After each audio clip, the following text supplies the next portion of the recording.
कोई भी गुजराती अगर फाइनेंशियल में घुस जाता है वो नॉर्मल होता है. So everyone must ask you this question. पैसा है क्या इसमें? What do you answer? I do. I like, yeah, a lot of people who come, ma'am, money hai kya isme? Do we get paid? Do we get paid enough? I'm like, yeah, you get, but you have to reach to that level.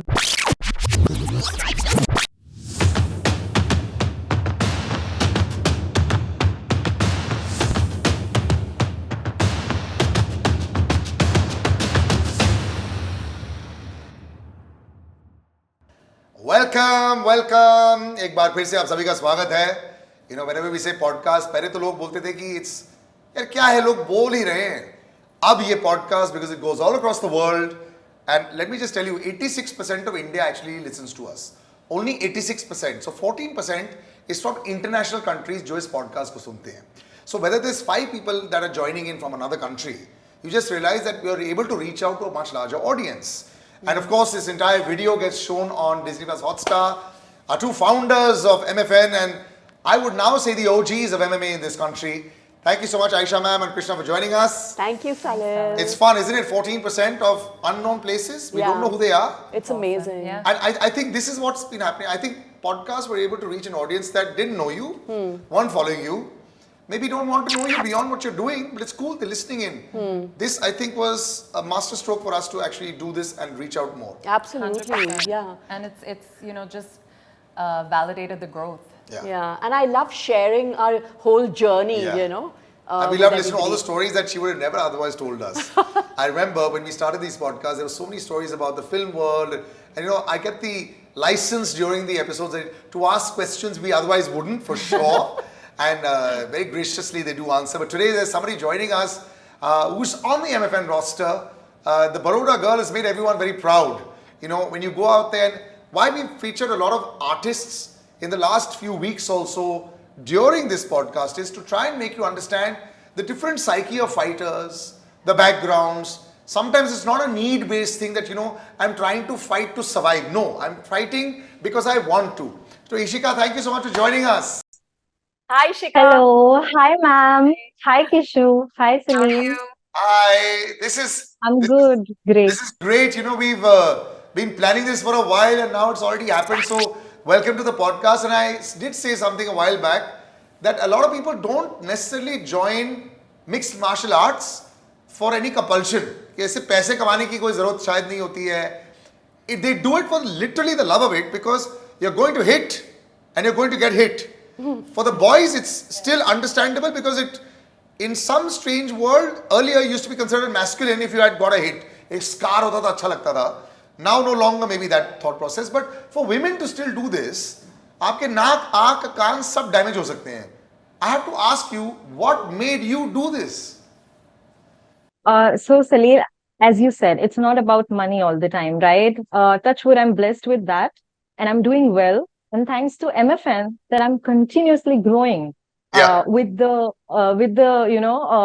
show that they are doing, and with my name associated with MFN. That's why people around the city are trusting me because I'm a professional fighter. So being said that, I feel I fight because I have a passion for it. I don't feel okay, I have to earn money. I want to earn these many rupees. I want to buy a car. No, I'm all settled. I just want to get in that cage and I just want to do it for the love of the game. Apart from that, what was your second question? My question was this only. Why would you, even when you want to get into it, the family will still have reservations. Now, when you said you come from a settled family, then when a business family suddenly says, we have a girl and she wants to be a fighter. No, Salil, I don't come from a business family. I don't come from a very settled family. I come, like, my mom does some NGO. She's a social worker. And my dad was he started off like a karate teacher. So it's a very basic family. And I started off with a very normal job. I raised it. I started doing well in my business. Suddenly things started clicking. And then martial arts, because it was in the blood. And there's touch wood, no restrictions from my family because my dad's into martial arts. So he has always supported me. But one thing's there, he would never watch my fight. He would never come at the venue and tournaments, and he wouldn't want to getting me hit. When the two of you go, who gets more affected by fighters getting in? I've seen you get more affected. I'd say definitely mom. Yeah, I think Yeah. it's me. Yeah. So you have a soft corner which you might not say Huh. well, between the two matchups. You know that if one fellow is getting hit a little bit more, is that like a, I hope he fights back. Are you always rooting for the underdog? No, I have my favorites on our roster. I mean, every parent says, I love both my children, I love all my children equally. Yeah. But one child always has that little bit of an edge, somehow, to Yeah. be very honest. Yeah. And Now you're I didn't say which one. 1 minute, I didn't say which one. She's assuming she's not the one. I Okay? know which one. Okay, fine, whatever. But I do have my favorites on the MFN roster as well. So silently, obviously, I'm rooting for them. Yeah. And when things don't go their way, then I do feel like, damn, okay. But I mean, we're going to bring them back, so they'll it's have fine. another opportunity. Yeah. You see, so this is even with promoters it happens. So if your parents can't see you get hit, imagine even the promoters. But generally speaking also, yeah, Baroda as a place, when you think about fight culture, how is the fight culture there? I see, your videos, I see gymnasiums, I see you having a lot of fighters that train with you also, that you also handle. But how is the culture of fight there? Is it growing or is it peaked? Now it is growing. I think from last 2 to 3 years it is growing. When we started off with MMA was very new. I started off with kickboxing and karate and all. So MMA wasn't there. I started with amateur and then somehow I got selected. Ma'am was there at my nationals when I got selected. One second. No, ma'am. So, yeah. So ma'am was there when I got selected. So before that, even when I was doing amateur, it was just me and Musa from team entire Gujarat state, coming in, going to Bangalore, going to Delhi, Mumbai, fighting it off. We've done a lot of national tournaments. So before that, there was no such scene, no training. Nobody used to know MMA and nobody used to teach. So what we used to do is we used to go to Delhi, Mumbai, my friends like Pooja, Himanshu, and a lot of other friends who used to do MMA already. We used to go there, train with them, and learn things from them.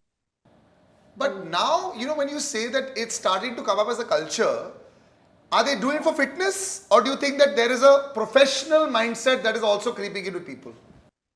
So a lot of people want to actually do MMA as a career. They want to because they see UFC, they see MFN, and they're like, "Ma'am, we want to be something like this. We want to take this ahead as a career." Aryan, one of my student, he's fighting. He's making his professional debut. So I'm super super proud.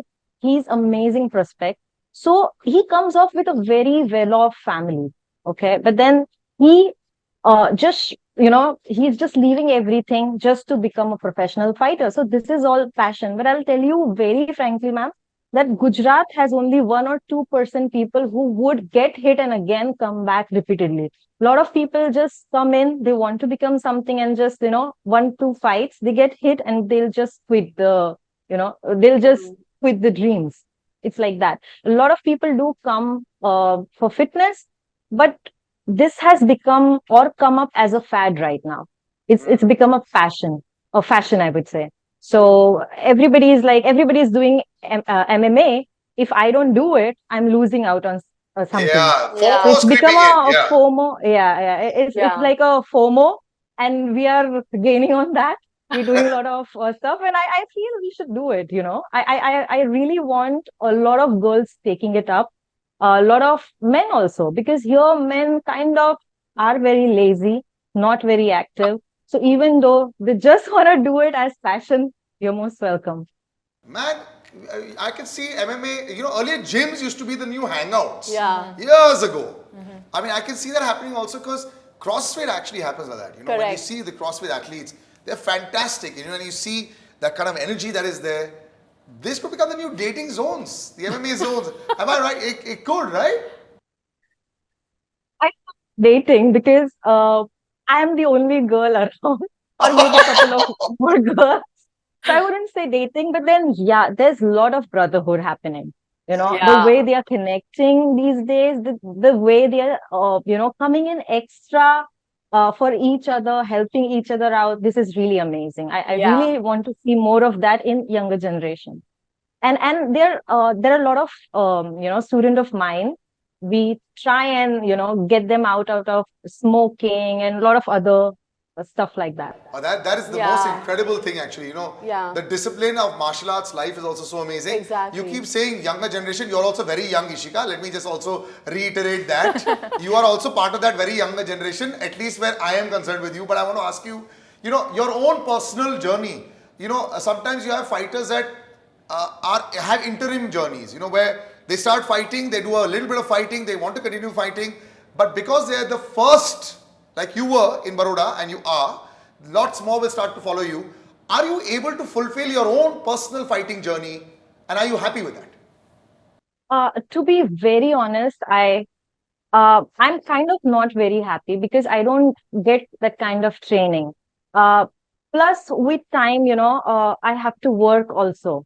It's not that I am a girl, so I don't have to. I just can get married. It's not like that. I have my personal career goals and all. So I have a business setup also. So being said that, I have to run that plus train on my own. Sometimes I get some chance, so I just go to Bidang, Assam, or maybe I just hang out with my friends in Delhi, train with Pooja, Ritu, and all.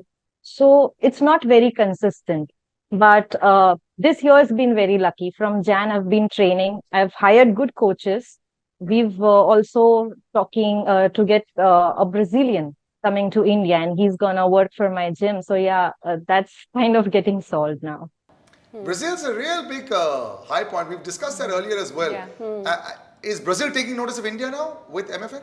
Absolutely. Yeah. We've had numerous Brazilians on our fight cards Yeah. in recent MFN shows, and I think if you go on our social media when these guys fight, they're flooded with Brazilians in the comment section. Really? Yeah. Yeah. It's I mean, the fight culture is huge in Brazil. I mean, you would think, very similar kind of setups. Mumbai and parts of Brazil also. Rio de Janeiro is pretty much like this. We've got huge slums here. They've got the favela there. Yeah. And it's so far away. Yet they're also a democracy. We are also a democracy. So culture's similar. There are rich Very people there, similar. rich people here, but lots of poor population there. Is that also the reason why there's a connect that you think that happens between Brazil and India? Also, I think it's a very, it's a family connect. It's a very family-oriented society, just how we as Indians are, and joint families, and it's mother, father, respect, all of that stuff. So I think we're bound in that manner as well, and And a lot of the struggles are similar. the struggles are Very much so. similar. Yeah, Yeah. exactly. And I think it'll be great if we can get like a coach there. So now tell me something, does your family know what you achieved now? Your father, yes, you say he's a karate exponent. But now do they understand where MMA, I'm sure they would have also not thought that MMA in itself would have reached this stage. So now when they see the journey and they see, well, I see also so many people coming to your gym, what do they say?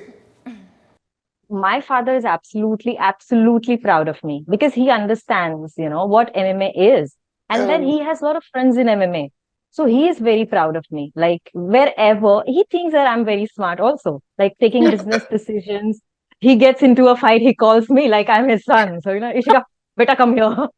So yeah, he's like that. Oh, he calls you to defend him like in a public fight outside. No, Aja thok de kisi ko. no, not really. He doesn't want me to get into like that. But then, he knows that I'm a smart person and I would, manage the situation. Yeah. So that even like with visits to the doctor, he would want me to go with him. So that's my dad. Whereas on the other hand, my mom wouldn't understand much about what I'm doing. And in a family situation or something like that, people ask her, what does your daughter do? And she's like, kahi nahi, judo karata kare che. So it means that she's doing some judo karata something. Yeah. So she is. No. Yeah, she understands that I'm doing something which is very successful. And she understands that I am associated with Jackie Shroff's daughter. I mean, daughter and son. So because she had this huge crush on Jackie Shroff during, during her college days. So she understands that. So sometimes she asks me, do you get to see him? I'm like, no, mom, not really. But yeah. But that's amazing. Actually, That's that is true. awesome. He's got this universal appeal forever, right? Yeah, that's true. And he's Gujarati also, no? So that's the connection. And, Yeah. and she, you are actually otherwise a typical Gujarati. money is very big for you also. You're a trader. She does day trading also. You know, अब ये कोई भी गुजराती अगर financials में घुस जाता है, वो normal होता है. So everyone must ask you this question. पैसा है क्या इसमें? What do you answer? I do. I like, yeah, a lot of people who come, ma'am, money hai kya isme? Do we get paid? Do we get paid enough? I'm like, yeah, you get, but you have to reach to that level. Yeah. What do you see, now I feel like a father asking you this question, but the next 4 or 5 years, MMA is going to grow tremendously. Do you see yourself becoming more as a promotion, which will then be able to promote lots of fighters? Because, like I said, by virtue of being the first in Gujarat, and Baroda में लड़की है नहीं, ये जो कर रही है वो तो बहुत ही अलग है. तुम्हारे जिम में भी you're alone. So do you see yourself becoming more that, or do you see yourself becoming a fighter also? I am currently with my short-term goal for next 2 to 2.5 years would be improving on myself, which I have done tremendously from Jan till now. These 6 months, amazing. We've got amazing CrossFit level 1 trainer who has really transformed me. So you also see my videos, right, Salil? I've worked out with you. Yeah. So that's been great now that I'm back again. I'm doing amazing striking. Only the thing is I'm lacking a little bit of wrestling. So that's getting solved gradually. After that, I think once I think next year maybe I'll again fight in MFN. I want to prove myself. Next 2-3 years, I want to do it in atom weight. Maybe if I get a chance, Tishu. And yeah. So after that, I want to be associated with MFN. Maybe once I retire from fighting in next 2 years, I want to see myself as in maybe judge, referee. I want to be in that cage, you know. I don't want to go away For sure. and vanish like that. Yeah. Also, with that, I do want to train fighters from Gujarat. I do want to push them, whoever dreams of becoming a pro fighter. Maybe I can just guide them.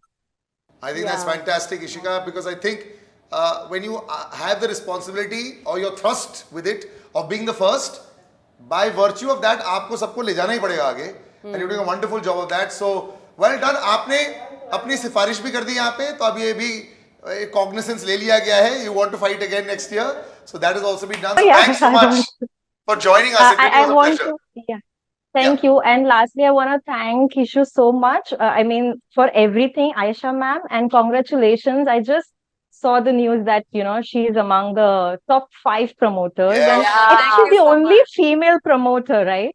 Yes. There's also Invicta, Yeah. but Okay. we're doing it different. We're doing it big. Yeah. We are so amazing. And then when I saw it, she was like 2nd or 3rd, and I was like, I feel so proud. I keep sharing it all. Thank and I keep you. telling, you know, Thank you so I talk to I tell all my friends that, you know what, I talk to Kishu. She's so sweet and stuff like that. I just boast. Well, you should. And your mother loves it anyway. Jaggu Dada ke bete और बेटी को तुम जानते हो. Well done. Yeah. Thank you, Ishika. Thanks so All much for right. joining us. Thank you, Ishika. ma'am. Bye. Thanks, Ashika. Bye. Love to the Bye. family. Take care. I think that's why I do this. Now they can directly ask you. We want to fight next year. I love that. We've Yeah. trained for the last 6 months. We've learning on our bits. But I think this is the way that they can show it across. You know, these are like the auditions as well and the show reels. Here, I think there was also a bit where Gujarat has this. What she's very right about that. A lot of them want to do it just because they think it's cool and not necessarily make it a career. Which is also fine, right? Absolutely fine. It's Nothing still wrong. spreading awareness of the sport. right? Exactly. So at the end of the day, whatever helps spread the message, helps the sport grow, why not? You know, I think we're reaching a stage where this is going to be the cool quotient, you know. And I'll tell you what, you know, I mentioned CrossFit a couple of times, and that's how it happened there as well. Initially, nobody understood what CrossFit was. In 3 years, they exploded across the world. And you know, you had people going across. Initially, it was only these Icelandic countries and all that did it. And then you had people from all age groups that were joining in there. And it became so cool to be fit. Earlier it was cool to party, now it's cool to be fit. Yeah. Maybe this is the next buzzword. It's cool to be an MMA athlete or an MMA practitioner because it's mixed martial arts. So yeah, this is awesome. Amazing times. We're going to look back on this podcast maybe a few years from now and say, and there were times when people were saying that it was just FOMO that we're not doing MMA, which is great. Thank you so much, guys, for joining us. Thank you, Thanks, Salil. You're a Thank beacon you. of light, and also this is the way to get to them directly. Yeah, this is what you wanted. Sometimes it's not just a DM of Krishna or Ayesha ma'am. This is what possibly it is. We're going to keep having episodes in where we get more fighters in. The next one that we're going to do pretty much, we'll have more guests in. And I do promise, like every time, in each MFN, we will do one of the episodes in the cage as well. So that'll be exciting. We'll discuss the fight card there as well. Till the next time, take care. Bye-bye. Remember, you can join us on Disney Plus Hotstar. Go to the sports section on the app. Move on to the mixed martial arts section, and then you'll be able to see Matrix Fight Night. And Spotify, Google, Apple, all the podcasts that you'd want to find out. We're there as the MFN podcast. Very simple to see. Bye-bye and take care.